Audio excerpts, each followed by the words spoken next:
आज या ठिकाणी जेव्हा ओबीसी स्वतःला एकटा समजत आहे, त्यावेळेस बाळासाहेब आंबेडकर आज खांबासारखे महाराष्ट्राच्या राजकारणामध्ये पुढे येऊन उभे आहेत. आम्ही त्यांच्यासोबत यासाठीच आहोत की ओबीसींना जे राजकीय सत्ता नाकारण्यात आली, त्यांच्या राजकीय सत्तेची लढाई गेले अनेक वर्ष बाळासाहेब लढत आहेत आणि त्यांच्याबरोबर आम्ही देखील लढत आहोत. आणि आपण एक लक्षात घ्या की विरोधाचा आवाज उठवणं वेगळं, परंतु त्या विरोधाचा जो आवाज आहे त्याच्यामध्ये ताकद असणं वेगळं.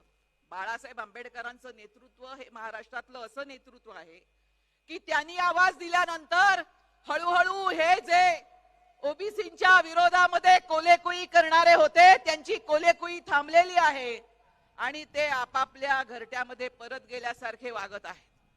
म्हणून या ठिकाणी एवढंच सांगते की आज आपल्याला जर काही लढाई जिंकायची असेल तर एक लक्षात घ्या की ह्या राजकीय लढाईमध्ये आपले साथीदार कोण याची खुणगाठ आपल्याला नेहमीच ठेवावी लागेल. या ठिकाणचे एससी एसटी ओबीसी हे आपले राजकीय साथीदार असले पाहिजेत.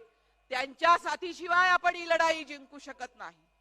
आपल्याला जर का आज या ठिकाणी ओबीसींची लढाई पुढे घेऊन जायची असेल, एका टप्प्यावरती आलेली मी बघते आहे.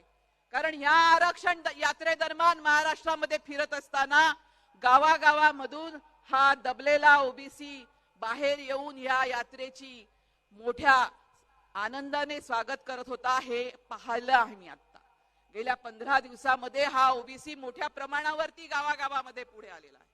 आणि ही एक लढाई आज सुरू झालेली आहे आणि ती आज एका ऐतिहासिक टप्प्यावर आली आहे. आपण असं म्हणतोय की हा समारोप आहे, मी असं म्हणते की ही सुरुवात आहे.